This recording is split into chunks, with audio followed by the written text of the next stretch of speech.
नमस्कार मित्रों।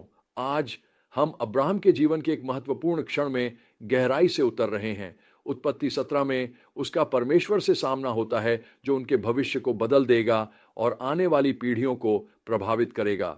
यह एक ऐसी कहानी है जो हमें परमेश्वर की अद्भुत शक्ति, उसकी उपस्थिति और उसके वादों की याद दिलाती है।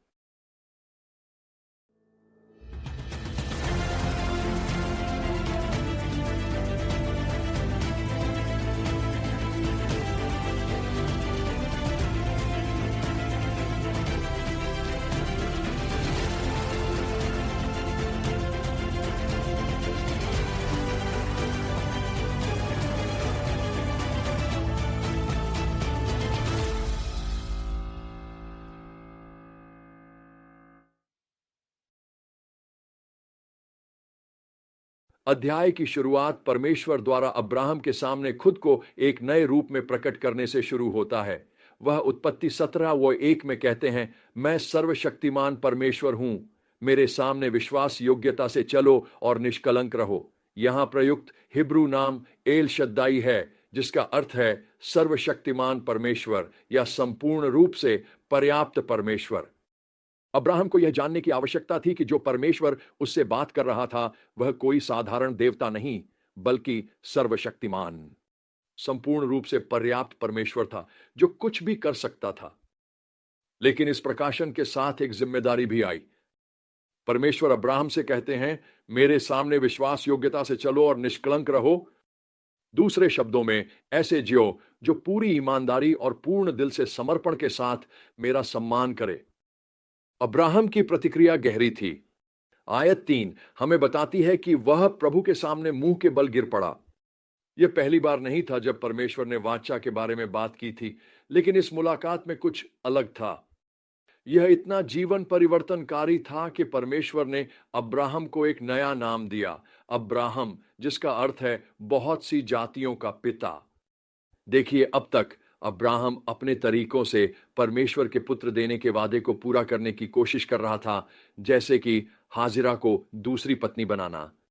लेकिन अब परमेश्वर स्पष्ट कर रहे थे, मैं स्वयं पुत्र प्रदान करूंगा और उसके माध्यम से तुम बहुत सी जातियों के पिता बनोगे। तुम्हारी संतानें आकाश के तारों के समान असंख्य होंगी। यह एक चौंकाने वाला वादा था, विशेष रूप से अब्राहम की उम्र को देखते हुए। कैसे कोई व्यक्ति लगभग 100 वर्ष की उम्र में पिता बन गए? फिर भी परमेश्वर उसे आश्वस्त करते हैं कि यह अवश्य होगा। और उन्होंने अब्राहम की पत्नी का नाम भी बदल दिया। उनका नया नाम सारा रखा गया, जिसका अर्थ है अनेक जातियों की राजकुमारी, जो यह दर्शाता है कि वह राष्ट्रों की माता बनेंगी। यह नाम परिवर्तन केवल बाहरी बदलाव नहीं थे। प्राचीन समय में एक नाम केवल एक पहचान चिन्ह से कहीं अधिक था। यह किसी व्यक्ति की पहचान को दर्शाता था। अब्राहम और सारा को नए नाम देकर परमेश्वर यह कह रहे थे कि मैं तुम्हारी कहानी को नया रूप दे रहा हूं। मैं तुम्हें एक नई पहचान और एक नया भविष्य दे रहा हूं, जो मेरी विश्वास योग्यता और शक्ति पर आधारित होगा। मित्रों, वही परमेश्वर जिसने अब्राहम और सारा का नाम बदला, वह हमारी कहानियों को भी नया रूप देना चाहता है। वह हमारी पिछली असफलताओं, हमारी वर्तमान सीमाओं और हमारे भविष्य के भय को लेकर उन्हें अपनी विश्वास योग्यता की एक नई कहानी में बदलना चाहता है। जब हम उसका सामना करते हैं, जब हम अपने जीवन को उसकी योजनाओं के अनुरूप ढालते हैं, तो सब कुछ बदल जाता है। हम खुद को और अपनी परिस्थितियों को उसकी पर्याप्तता और शक्ति के दृष्टिकोण से देखना शुरू कर देते हैं। मैंने इसे अपने जीवन में अनुभव किया। साल पहले जब बेटा गंभीर रूप से बीमार हो गया, तो मेरी पत्नी और मैं पूरी तरह असहाय महसूस कर रहे थे। हमने पूरे मन से प्रार्थना की, लेकिन ऐसा लगा जैसे स्वर्ग मौन था। एक दिन मैंने अपनी पत्नी को उसकी बाइबल के ऊपर रोते हुए पाया। वह परमेश्वर की पवित्रता के एक नए प्रकाशन से पूरी तरह टूट चुकी थी।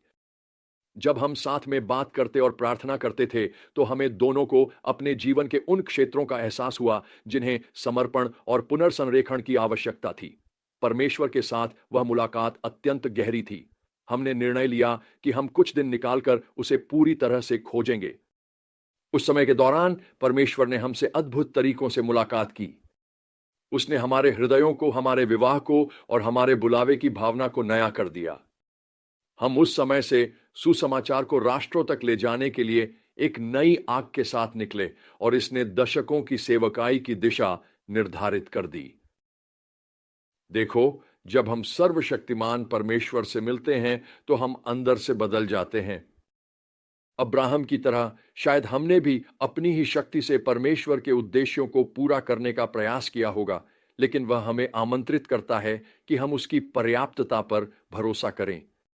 वह हमारी पहचान और हमारी नियति को अपनी विश्वास योग्यता के आधार पर पुनर्परिभाषित करना चाहता है। तो यहां एक प्रश्न है, आज आपको सर्वसमर्थ परमेश्वर एल शद्दाई से कहां मिलने की आवश्यकता है? आपके जीवन के कौन से क्षेत्रों को उसकी दृष्टिकोण और शक्ति द्वारा पुनर्परिभाषित होने की आवश्यकता है? शायद अब्राहम की तरह आप भी अपने बल पर चीजों को पूरा करने का प्रयास कर रहे हैं। शायद आप ऐसी स्थिति का सामना कर रहे हैं जो असंभव लगती है और आपको परमेश्वर की सामर्थ्य का एक नया प्रकाशन चाहिए। क्या मैं आपको अब्राहम के जैसा करने के लिए प्रोत्साहित कर सकता हूं? प्रभु के सामने मुंह के बल गिर जाए, उसकी उपस्थिति में स्वयं को दीन करें और उसे आमंत्रित करें कि वह आपके हृदय को अपने उद्देश्यों से पुनर्जीवित करे। उसे प्रार्थना करें कि वह उन परिस्थितियों को नया नाम और नया रूप दे जो निराशाजनक लगती हैं, और फिर उसके सामने विश्वास योग्य से चलें, यह भरोसा रखते हुए कि जिसने आपको बुलाया है वह अपनी हर प्रतिज्ञा को पूरा करने में पूरी तरह सक्षम है। यह हमेशा आसान नहीं होगा।